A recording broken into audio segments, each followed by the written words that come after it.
अधूरी नींद से बोझिल आँख को मल के रुचि ने तकिए के नीचे रखे अपने फ़ोन से जल्दी से अलार्म बंद किया। अलार्म अपना कर्तव्य निभा चुका था उसे उठा के। अब अगर उसे ना रोका जाता तो वो रुचि को सोते पति से डांट खिला देता। सुबह के 5 बजे थे। घर की साफ सफाई, नाश्ता बनाना, पति के लिए खाना बनाना, बच्चों को तैयार करते, खुद भी तैयार होकर बच्चों को स्कूल छोड़ते, अपने स्कूल के लिए निकलना। अगले कुछ घंटे उसके ये सब निपटाते भागते दौड़ते निकलते थे। पति रमन मूड़ी आदमी थे। उन्हें रुचि के सपने, शौक, पसंद नापसंद किसी चीज़ से कोई मतलब नहीं। परिवार के साथ घूमना फिरना, पार्क में जाना, चौपाटी जाना या कभी मूवी जाना, ये सब उसे बेकार के चोचले लगते थे। और तो और घर के ज़रूरी काम, बच्चे, उनका स्कूल, पेरेंट्स मीटिंग तक से वो मतलब ना रखते थे। हाँ, पर बच्चों के रिपोर्ट कार्ड पर ज़रूर नज़र रखते। जहाँ किसी सब्जेक्ट में बच्चे कमज़ोर दिखे, रुचि पर उबल पड़ते। औसत कद, गेहुआ रंग, भरा हुआ शरीर, आधे चाँद के नीचे गंभीर चेहरा। कलेक्ट्रेट ऑफिस में बाबू थे। उनका रोज का शेड्यूल फिक्स रहता। उठते ही फ्रेश होकर वॉक पर जाना, आकर चाय पीते पीते अखबार पढ़ना, फिर नहा खाकर ऑफिस के लिए निकल जाना। शाम को घर आने की भी उन्हें कोई जल्दी ना रहती। ऑफिस से 5 बजे छुट्टी तो हो जाती थी, पर दोस्तों के साथ गपशप मारते, घूमते फिरते रोज रात 10 बजे के आसपास ही आते थे। घर के लिए राशन, सब्जी, बच्चों को घुमाना, उन्हें पार्क ले जाना, उनकी हर डिमांड पूरी करना, उन्हें होमवर्क कराना, सब रुचि के ही जिम्मे था। रुचि के लिए भी ये रोज के काम थे। वे रोज़ सुबह 5 बजे उठ ही जाती थी। वो नौकरी के साथ साथ घर की सारी जिम्मेदारी निभा रही थी, पर कल देर से सोई थी, इसीलिए अलार्म डाल रखी थी। कल रमन को आते 12 बज गए थे। दोस्तों के साथ कोई छोटी सी ड्रिंक पार्टी मनाकर आए थे। रुचि बच्चों का होमवर्क निपटा के उन्हें खाना खिला के सुला चुकी थी। फ्रेश होके रमन ने पूछा, क्या बनाई हो खाने में, और अपनी रोज की आदत के मुताबिक नई सब्जी की फरमाइश कर दी। कितना बोली थी रुचि, रात बहुत हो चुकी है, आज जो बना है खा लो। पर रमन रुचि की कोई बात कभी नहीं मानते थे। जो कल मान जाते। बनाते खाते 1:30 बज गए। रमन तो रोज की ही तरह खर्राटे मारते सो गए, पर रुचि के आंखों से नींद गायब थी। वो टकटकी लगाए सर के ऊपर अनमने से घूमते पंखे को देख रही थी। वो भी तो कुछ ऐसे ही जी रही थी, ना कोई उमंग ना उल्लास, बस कर्तव्य की अधूरी पर घूमे जा रही थी। क्या क्या सपने देखे थे और कैसी ज़िंदगी मिली। पिछले 11 साल से रोज़ यही किस्सा दोहराते, घर परिवार और नौकरी में सामंजस्य बिठाते। इकहरी रुचि कब 45 से 70 किलो की हो गई पता ही नहीं चला था। पति का घर के प्रति गैर जिम्मेदाराना व्यवहार और कुछ कहने पर गाली गलौज रुचि को अंदर ही अंदर खाई जा रही थी। वो राजकुमार जो कभी हर श्रृंगार के फूलों से रुचि के बाल सजाया करता था, सपनों से निकलकर कभी आया ही नहीं।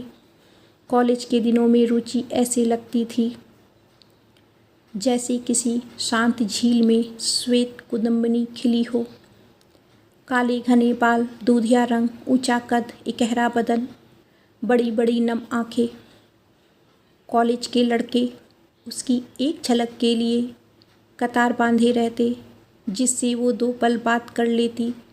वो गंगा नहा आता। उसके ज़्यादातर सहेलियों के बॉयफ्रेंड थे, पर उसने कभी किसी को अपनी छाया तक ना छूने दिया। वो कहती, मेरा बॉयफ्रेंड मेरा पति होगा। ऐसा नहीं कि वो शांत, भोली भाली या कोई बहन जी टाइप की लड़की थी। वो भी मस्ती, शरारत करती, लाइफ को एंजॉय करती और बात बात पे ठहाके लगाकर हंसती। एक बेपरवाह जिंदा दिल लड़की थी, पर लड़कों से दोस्ती करने के मामले में उसकी अपनी एक धारणा थी।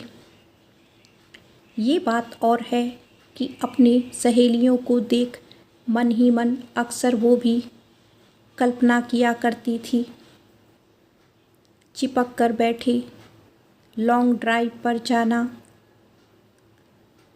वीकेंड पर मूवी देखना, हाथ पर हाथ धरे घूमना, किसी सुनसान जगह पर अपने गोद में सर रख के लेटे उसके मुलायम बालों को सहलाना। पर उसकी हर कल्पना में उसका भावी पति ही उसके साथ होता। उसने तो उसे देख भी लिया था। सांवला रंग, कसा हुआ शरीर, मुस्कुराती आंखें, रेशम से मुलायम लहराते बाल। हर रात वो उसके सपने में आता था। आंगन में हर श्रृंगार के झड़े फूल पर लेटे वो घंटों बातें किया करते थे। आज कोई उसे देखे तो एक बार को विश्वास ना हो कि यह वही चुलबुली सी खिलखिलाती लड़की है। उसके सपनों और आज के हकीकत को देख के लगता है जैसे समाज का एक दस्तूर निभाने, एक परिवार बसाने के लिए खुद के पुराने रूप को भूलकर एक नया रूप ही धर बैठी है। इन 11 सालों में वह बिल्कुल बदल गई थी। ज़्यादातर लड़कियों की तरह मजाक करने और बात बात पर जोर से ठहाके लगान के हंसने की अपनी आदत तो वह भी माँ के कहने पर मायके के किसी खूंटी पर टांग आई थी। पर इतनी बदल जाएगी किसी ने सोचा नहीं था। बस उसने अपनी एक आदत किसी तरह बचा रखी थी। सपने वह तब भी देखा करती थी और आज भी देखा करती है। रात दिन की हड़बड़ी को देखकर कई बार उसने नौकरी छोड़ने की सोची, पर रमन अपने पैसों को दांतों से दबाए रखते। एक एक पैसे के लिए उनको चीखते देख रुचि डर जाती कि कहीं नौकरी छोड़ने के बाद उसे शारीरिक और मानसिक सुख के जैसे ही पैसों का भी मोहताज ना होना पड़े। कभी कम से कम वो जो मर्जी खा सकती है, पहन सकती है, कहीं आ जा तो सकती है। यही सोच वो नौकरी नहीं छोड़ पाती थी। अपने भाग्य को कोसते रुचि 2:30-3 बजे तक सो पाई थी। एक नज़र सोते हुए रमन और बच्चों पर डालकर वह खड़ी हुई। गैस जलाकर उसने पानी गर्म किया। एक गिलास गुनगुना पानी पीकर पहले वह कुछ देर आंगन में टहलती थी। आज ड्राइंग रूम में आकर सोफे पर बैठ गई। नींद पूरी ना होने से शरीर थका हुआ सा लग रहा था। आंखें मूंद रही थी। वो फिर से नींद के आगोश में चली गई। आँख खुली तो रमन सामने सोफे पर बैठे चाय पीते हुए अखबार पढ़ रहे थे। रुचि ने घड़ी की तरफ देखा। 8 बज रहे थे। मर गई मैं तो, 8 बज गए। आज बच्चों का स्कूल मिस हो गया। आपने मुझे जगाया क्यों नहीं? रुचि उठते हुए बोली। नहीं, बच्चे स्कूल चले गए, पर उनका नाश्ता, उनकी तैयारी, उनका बैग चेक करना सब हो गया है। तुम चिंता मत करो। घर परिवार बच्चे क्या सिर्फ तुम्हारी जिम्मेदारी हैं? सब कुछ अकेले ही निपटाते कितना थक जाती हो तुम। आज से मैं हर घड़ी तुम्हारे साथ हूँ। जाओ, नहाकर तैयार हो जाओ। आज तुम्हें तुम्हारे स्कूल छोड़ते हुए ऑफिस जाऊँगा। रमन मुस्कुराते हुए बोले। पति की बात सुन रुचि अवाक रह गई। उसके मुंह से प्रेम की झड़ी उसे हतप्रभ किए जा रही थी। उसे लगा जैसे घर अचानक हर श्रृंगार के खुशबू से महकने लगा हो। वो रमन के बाहों में झूल गई। रुचि रमन के बाइक में पीछे चिपक कर आँख बंद किए बैठी है। उन्हें एकांत देने के लिए सड़क को बड़े बड़े साल के वृक्ष दोनों ओर से घिरे हुए हैं। गुनगुनी धूप पत्तों से निकल उसके गालों को छू रही है। हवा अपनी झोंकों में कहीं से खुशबू घोल लाई थी। आज उसने अपना फेवरेट मेहरून साड़ी पहन रखी थी। वो सूट से ज़्यादा खूबसूरत साड़ी में लगती है।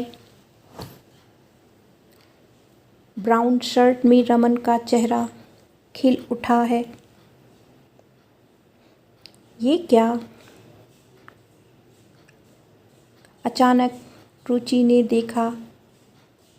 ये तो वही है जो सपनों में आया करता है। वो कोई मीठा सा गीत गुनगुना रहा था। रुचि ने अपनी उंगली से उसके कंधे पर वो 3 शब्द लिख दिए जो वो उससे कब से कहना चाह रही थी।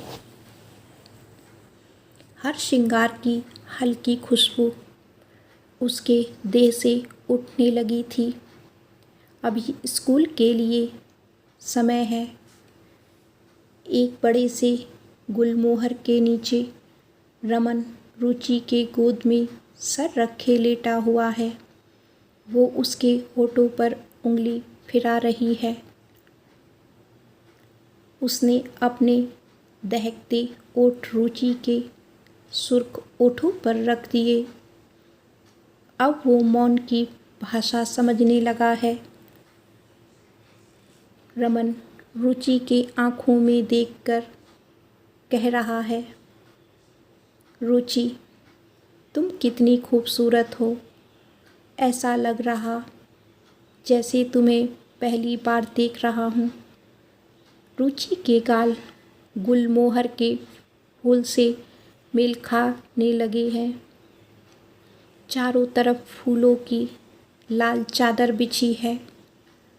रुचि उसके आँखों के स्नेह सागर में खोई कुछ बोलने ही वाली है कि रमन अचानक जोर से चीख पड़ा, रुचि रुचि। रुचि हड़बड़ा जाती है। ये क्या? बिस्तर से उठकर यहाँ सोफे पर सो रही हो। 6 बज रहे। आज बच्चों को स्कूल नहीं भेजना। सो सो कर मोटी भैंस बनती जा रही हो। रुचि स्वप्न लोक से धरातल पर गिरकर चेतना में लौटी। उसने एक ही पल में बहली ब्राउन शर्ट और जीन्स पहने रमन की तरफ देखा। वो टॉवेल लपेटे गुस्से से रुचि पर बरस रहे थे। कमरे से हर श्रृंगार की खुशबू उड़ चुकी थी। मुस्कुराते हुए वह धीरे से उठ खड़ी हुई। वो जान चुकी थी ये सपना था, सुबह का सपना जो वो अक्सर देखा करती है और जिसके कभी पूरे होने के आस में वो जिए चली जा रही है।